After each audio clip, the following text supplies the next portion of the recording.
Beyond the newsroom, where untold story is revealed.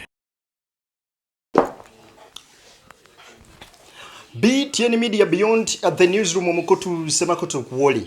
His Excellence Robert Kyagulanyi Ssentamu ayogeddeko eri European Parliament. Ebivudde eyo nkugambye n'abanene abali mu gavumenti wenjogerera kati empale zibakankana. Abawooza mbu Kyagulanyi tetutambulira ku ntolize simanya mbu Kyagulanyi bineno nabiri avuddeyo natotola akana n'akataano era Bobi Wine ebimu ku ebyo byakoze ebyenjawulo olunaku olwaleero mbikuleetedde obirabe. Njagala interview eno ogiteekeko ebirowoozo ogirabe yonna nga bweri munywanyi ogenda kwewuunya ogambe nti Mungu yatonda Kyagulanyi musajja wanjawulo. Si Munnayuganda yekka abaddeyo wabula kubaddeko n'omulwanyirizi w'eddembe amanyikiddwa nga Dr. Sarah Birete.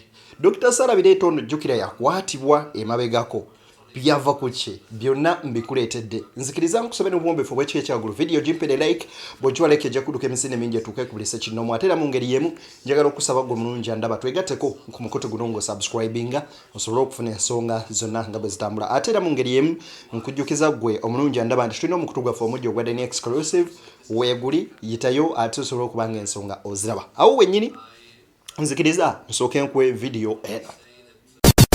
Ebuvanjuba nebugwanjuba ewaka wasigalawo ewasinga. Beyond the newsroom gwe mukutu ogukuleetera ekyo ekisinga katiranga naffe ng'oyita ku noti 771 44 53 ne noti 744 26 45 na bino bikulu tetulanga bafere tetulanga basawo ba kinnansi n'abagwa mu koowa eryo mwebale kutuwagira. Thank you. I appreciate so much the opportunity. I want to appreciate the European Union Parliament for the resolution on Uganda and for keeping an eye on Uganda. We don't take it for granted. Every time we see development partners keeping an eye on what is happening here in Uganda. We also recognize that the EU is an important partner to Uganda, and we intend to maintain and also improve this partnership and this cooperation. We would also love to see this relationship happening between the people of Uganda and the European Union, not just General Museveni's illegitimate military regime. I'm still on the run. I'm still in hiding because of the continuing threats on my life since what happened on the 16th of January when my house was, my compound was raided and I fled my house. And also the following raid that happened on the 23rd of January where my wife was assaulted and my family members were assaulted and the military took over my home, which the military still occupies to the present day. My home is surrounded and the military is in charge of it now. What happened on the 15th of January and the preceding days was not an election. It was a military operation, and I'm very glad that it was clearly stated during the debate in the European Union Parliament. This violence started much earlier. It started on nomination day, and it went on through the campaign trail. And I'm glad that the resolution mentions in specifics victims like Mesa Chokero, who was shot and killed, and also General Muhoozi Kainerugaba, who is the military chief and the son of General Museveni, came out on Twitter and, mentioned how he killed 22 of our people and hoping that I would be the 23rd. I must mention, though, that the numbers that he put are much less. Maybe he mentioned or he meant those that he killed personally. Otherwise, the numbers that we have of the victims, of the people that have been killed, are much more than 22. Many civil society organizations were closed down, especially those that are in the area of governance. It was mentioned, and I want to reiterate it again, that the internet was shut down 3 days before the election. Media houses were ordered not to relay the results that were happening and all that was going on ground on the polling stations, to ensure that there's a clear disconnect between what was happening in the polling stations and what was being relayed by the Electoral Commission. I'm very glad that Dr. Sarah Birete is with us today. In this meeting, she was arrested, detained, because she was taking an effort to speak out and educate people, the citizens of Uganda, about their rights and on democracy. I mentioned it that 2 of my deputy presidents were abducted on the eve of the election, and they remained missing for 3 weeks. We later learned that they were being detained in a military barracks, in a special forces military barracks, which is run by General Museveni's son, Muhoozi Kainerugaba. Most of our coordinators were arrested, were picked and detained. Some are still in detention, while some were dropped off. These also included officials from our election management committee. So what Mr. Byabakama, the chairperson of the Electoral Commission, relayed was actually completely different from what happened on the grounds. The law requires that there must be coordination in the tallying of the results. That did not happen. The candidates were not given copies of declaration of result forms, and the Electoral Commission simply declared numbers that it did not justify where they were coming from. As we speak, we are still demanding that the Electoral Commission uploads the declaration forms so that the nation can be able to follow in transparency, so we can be able to compare the evidence that we have, the declaration of result forms that we have, to what was paraded by the Electoral Commission. But up to now, they have not uploaded the results on the internet like it's supposed to be. Somebody may ask, why then didn't we go to court? But we've mentioned it again, that institutions in Uganda have all been destroyed, and including the judiciary. The manner of appointment of the Chief Justice recently is evidence to that. The Chief Justice was sworn in General Museveni's farm.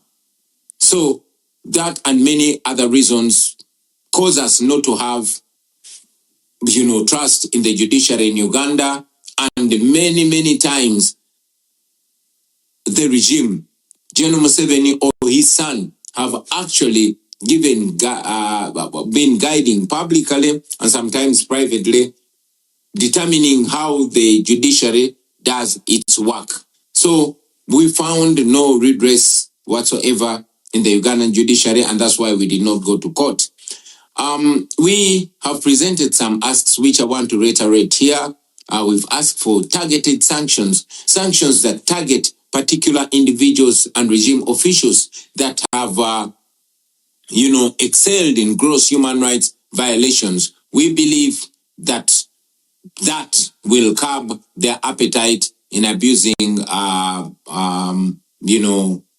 human rights, in undermining democracy, and to ensure that there's accountability for their crimes against humanity.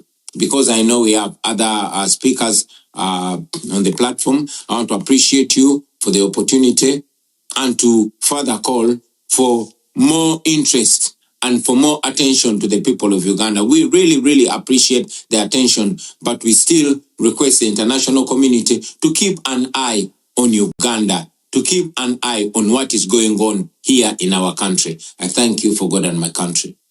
Thank you very much. I can promise we will do that. We will. I make sure, as the chair of the delegation EU Africa that we will keep an eye on Uganda and we will follow up the situation very closely.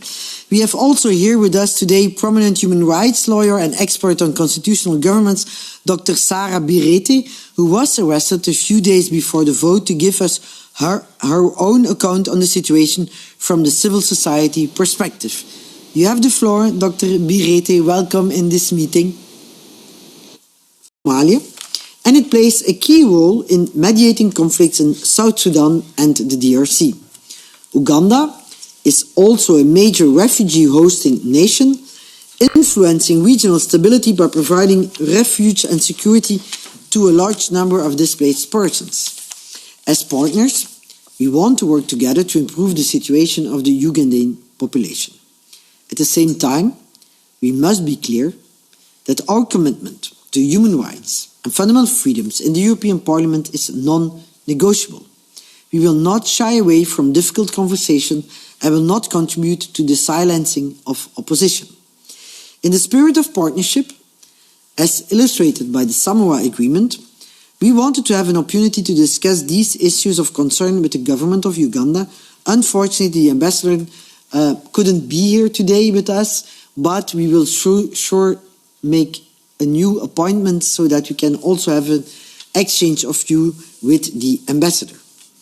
It is important to note that accountability is one of the central principles of democracy as it applies to the EU treaties. As part of its oversight role within the EU institutions and parliamentary diplomacy, the European Parliament regularly adopts resolutions on electoral processes worldwide, particularly when credible reports raise strong concerns. Resolutions are an essential means by which the European Parliament expresses its view on political processes, EU politics and global developments. The Parliament also uses resolutions to scrutinize other EU institutions, including the European Council, as part of its democratic oversight role within the European Union. In the resolution on Uganda, which is adopted on the 12th February, which was supported by an overwhelming majority of members, 514 votes in favour, 3 against and 56 abstentions, we note serious concerns regarding the conduct and aftermath of the Ugandan general elections held on the 15th of January 2026, which has unfortunately failed to meet fundamental democratic standards. That opposition leaders and members such as Robert Kyagulanyi, it's easier to pronounce Bobi Wine, and human rights defenders such as Sarah Birete were particularly targeted in a very alarming manner, with arbitrary arrests, prolonged detention and even disappearances. This is why we called in our resolution for the end of all violence, threats, harassment, arbitrary detention of opposition figures, activists and critics, the dropping of all politically motivated charges, the lifting of arbitrary suspension of civil society groups, and the organization of comprehensive electoral and institutional reforms to ensure the independence of the Electoral Commission and Judiciary. We also called for independent and impartial investigations into crimes against humanity committed by Ugandan political and military leaders, and into similar crimes committed by politicians and military in other African countries. We have here with us today NUP leader Mr. Bobi Wine, who himself has been a subject of institutional harassment and who said that his wife and children fled Uganda for fear of their lives following the January 15 presidential election. The European Parliament resolution also mentioned very serious concerns about how the opposition has been treated in the run-up, during and after the elections. We are eager to hear an update from your side. We would also welcome some concrete ideas on the way forward for Uganda. Dear sir, you have the floor.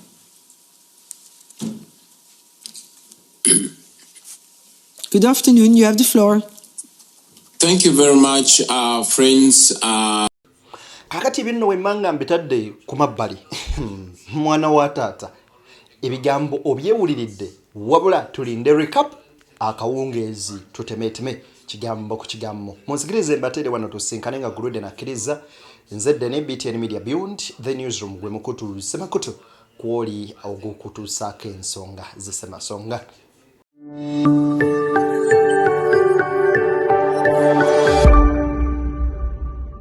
Beyond the newsroom, where untold story is revealed.